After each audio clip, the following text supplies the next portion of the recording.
আসসালামু আলাইকুম, welcome to my cooking channel Shahrin's cooking artistry. আজকে আমি আপনাদের মাঝে খুবই সহজ একটা রেসিপি নিয়ে এসেছি, খাসির মাংস দিয়ে আলু দিয়ে।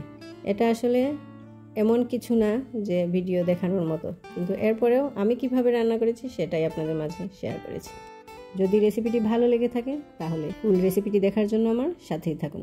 এখানে আমি নিয়ে নিলাম হাফ কাপ তেল, দারচিনি এলাচ 4-5 টুকরো, পেঁয়াজ বাটা 3 টেবিল চামচ, রসুন বাটা 2 টেবিল চামচ, আদা বাটা 1.5 টেবিল চামচ দিয়ে এটাকে আমি ভালো করে 2-3 মিনিট কষাবো।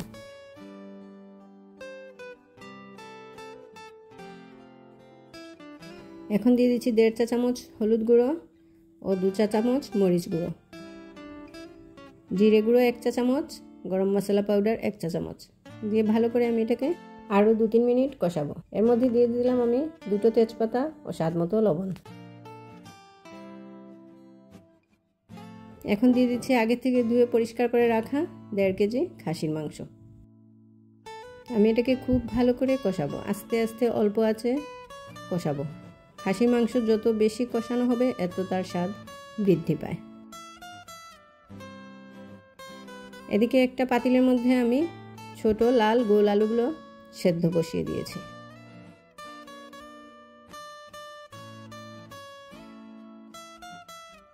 মাংসটা আমি একটু পরে পরে নাড়া দেব যাতে তলায় লেগে না যায়।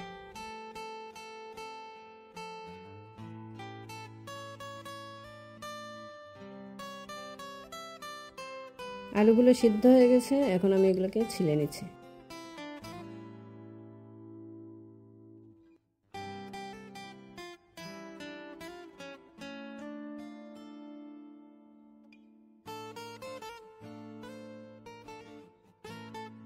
এখন আমি মাংসের মধ্যে দিয়ে দিচ্ছি হাফ কাপ গরম পানি।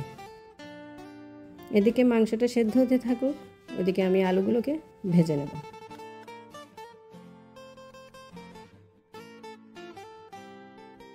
আলুগুলো ভেজে নেওয়ার জন্য এখানে আমি সামান্য হলুদ গুঁড়ো, সামান্য মরিচ গুঁড়ো ও সামান্য লবণ দিয়ে ভালো করে মিক্স করে নিচ্ছি। এতে করে আলুর কালারটা দেখতে বেশ ভালো লাগবে। এখন আমি অল্প একটু তেল দিয়ে এটাকে হালকাভাবে ভেজে নিচ্ছি।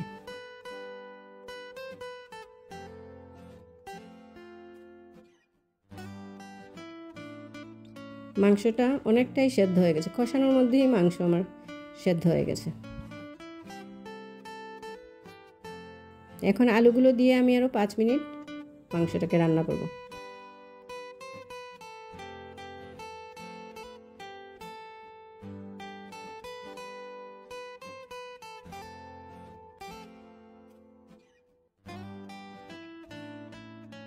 এখন দিয়ে দিচ্ছি 2 কাপ গরম পানি। এখন ভালো করে একটা জাল করব যতক্ষণ না পর্যন্ত মাংসটা একদম সফট হয়ে গেছে। রান্নাটা হয়ে গেছে এবং মাংসটাও খুব ভালো মতো সেদ্ধ হয়ে গেছে। দেখতে কেমন হয়েছে অবশ্যই কমেন্ট করতে ভুলবেন না প্লিজ। আর আমার মতো করে এভাবে একবার আপনারা ট্রাই করে দেখতে পারেন। ইউটিউব থেকে যারা দেখছেন তারা একটা লাইক ও সাবস্ক্রাইব করে আমার পাশে থাকবেন। আর ফেসবুক থেকে যারা দেখছেন তারা একটা লাইক ও ফলো দিয়ে আমার পাশে থাকবেন। আর কমেন্ট করতে ভুলবেন না প্লিজ।